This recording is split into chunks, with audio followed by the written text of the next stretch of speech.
In this video, I want to talk about what makes a great lager.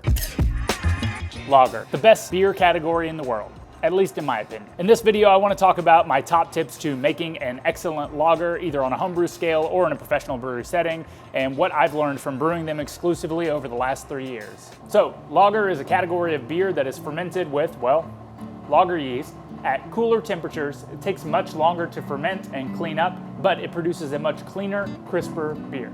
Generally, these beers are going to be much more balanced and drinkable because the point of brewing these crisp and clean beers is to make them refreshing and ultimately sessionable so you can have a few. But first, we need a beer if we're going to talk about this. There we are, that's better. So first, what makes a good lager? In my opinion, a good lager is a balanced, clean, but still flavorful beer. Depending on the style of lager you're brewing, it could either be malt forward, hop forward, both, or pretty neutral and drinkable. But for the beers that I brew here, I like them to be a balance of all three. So this beer right here is a 10-degree pale lager, basically a light pilsner, and it is malt forward, has a slight hop bitterness and aroma, but ultimately made to be drinkable and delicious.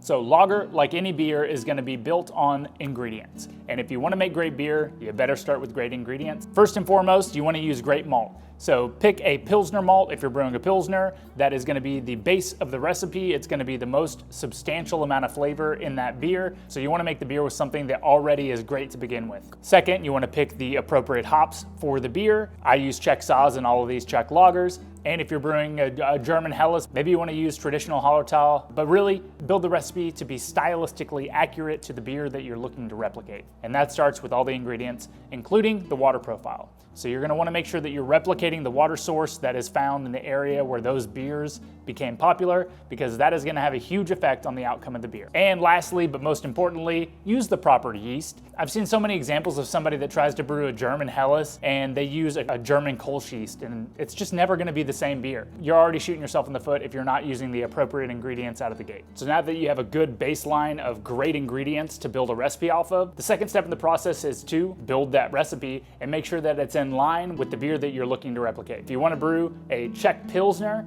and you have all of the ingredients to build that Czech Pils recipe, you don't want to make it a 18-degree Plato Pilsner that's going to be 7.5%, 8% alcohol by volume. You want to make it around 10 to 12 degrees Plato or 1050-ish starting gravity to make sure that it falls in line with that 4.5 to 5% ABV range. And the same is true for IBUs. If you want to replicate the same Czech style Pilsner, you don't want to have 95 IBUs. You want to make sure that it's in that 30 to 40 range. And there's definitely some leniency there if you want to differentiate it a little bit, but just make sure that you're staying pretty much within the style guideline metrics. Otherwise, you're not replicating the beer that you're looking to replicate. Then we have the actual brew date. A crucial factor in differentiating average lager and great lager is making sure that you're hitting your metrics on your brew day. So you want to make sure that you're hitting your starting gravity, you're hitting your IBU numbers, but also you're hitting your mash temperatures. So if you're expecting your beer to finish at a certain finishing gravity, having an inappropriate mash temperature is obviously going to affect the outcome of the beer.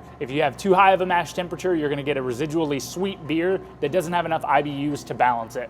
And also, you're going to have a much drier, overly bitter beer if you mash too low and the beer dries out to 1 degree Plato. So making sure that you hit your mash temperature and are aiming to hit the final gravity for the yeast strain that you're using is very, very big when it comes to brewing lagers, because there aren't a lot of other flavors to mask these deficiencies. So you want to make sure that you're hitting all of the basics. That's why the mash is important, and also the boil. Now this is a big thing for me because when I first bought my new brew system, I had a huge problem with the first 3 batches that I brewed. I did not have an effective rolling boil, and therefore it did not volatilize all of the compound called DMS that tastes and smells like canned corn. Now this flavor is not desirable, and you've probably experienced it in some macro beers, but make sure you have a really vigorous rolling boil in order to volatilize all of that DMS out of the wort so that you don't have it following through into the finished product. So once you've completed the hot side of the brew day, you've boiled the wort,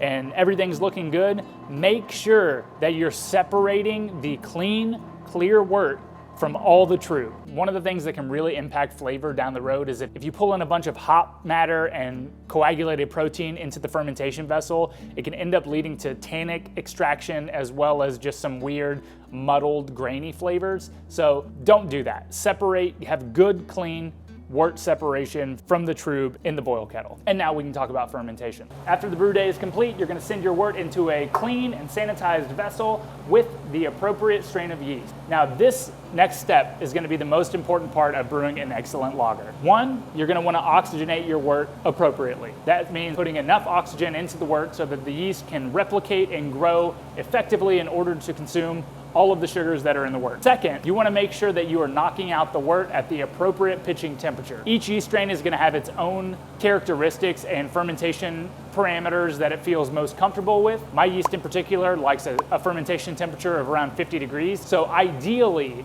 knocking out a degree or two below the temperature that you want to ferment at is the perfect case scenario because it gives the time for the yeast to acclimate to the environment while the wort is warming up to the fermentation temperature. And if you're using a system like this that has glycol jackets, the glycol jackets aren't going to kick on and immediately crash the yeast out and change the temperature too quickly on the yeast so that it gets shocked. And the biggest differentiator between brewing great lager and average lager is making sure that you pitch enough yeast. Good rule of thumb is whatever you would pitch for a traditional ale fermentation, double it. So double the amount of yeast that you're pitching into your fermentation vessel to make sure that there are plenty of cells in there to consume all the sugars and ferment it into alcohol. All right, now that our beer is fermenting inside of our fermentation vessel, we're gonna give it time. The yeast is gonna multiply and grow a colony that is large enough to handle the amount of sugar in the wort. Once it starts consuming that sugar, it will then start producing CO2 gas and it will blow off your airlock or your bucket attached to your fermentation vessel, and fermentation will be actively happening. Now, my yeast strain at the temperature that I ferment at usually ferments at about 1 to 1.5 degrees Plato per day of fermentation. So if I start at 12 degrees Plato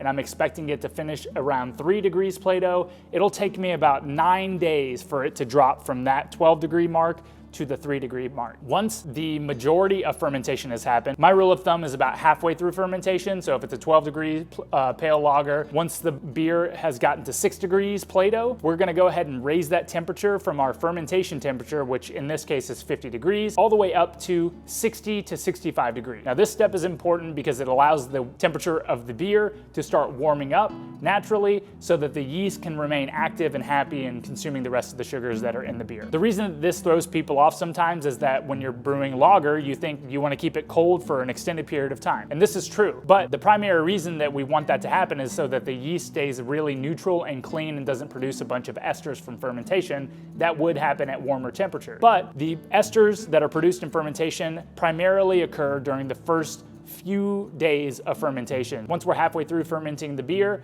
we can raise that temperature up without any maleffects, and in fact, it will help fermentation complete at a vigorous rate, and leading to one of the most important aspects of brewing great lager, do a diacetyl test. This is something that a lot of brewers overlook and either don't know how to do or just don't put the time and effort into doing. Give your yeast time to clean up the diacetyl that it produced, as well as cleaning up the precursor to diacetyl so that you don't have any in the final product. Now, diacetyl, it's a buttery flavor that you get in most beer fermentations, but the yeast is awesome and will actually clean it up given enough time. However, with lager brewing, because it's generally at colder temperatures, that uptake of the precursor to diacetyl doesn't happen as quickly as it would in an ale fermentation at 68 to 70 degrees. Most people end up seeing that the fermentation is finished, so they crash the beer too early and that precursor is left in the beer, and then it pops up later when you're ready to serve the beer. So always perform a diacetyl test. If you need to know how to do it, go check out my video on the channel called Get Butter Out of Beer.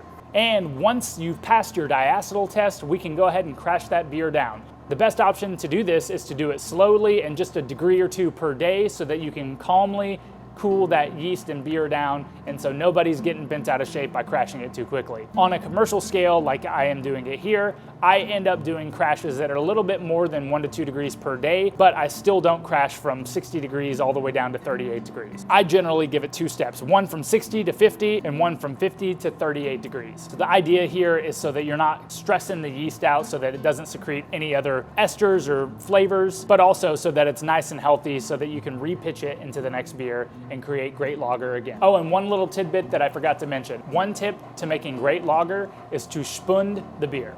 This is a process where you cap the fermentation vessel, trapping the CO2 inside of the tank and allowing the beer to naturally carbonate itself. This is ideal. It produces really fine, delicate bubbles in the beer, and I prefer it over forcible carbonation.